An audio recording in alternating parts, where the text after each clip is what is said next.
You ask Tiger to solve. This deals with linear equations with one unknown. The final result is x equals 100. Let's solve it step by step. Group all constants on the right side of the equation. Add 500 to both sides. Simplify the arithmetic.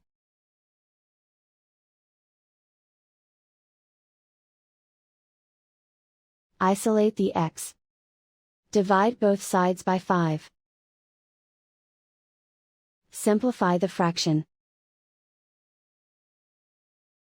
Find the greatest common factor of the numerator and denominator.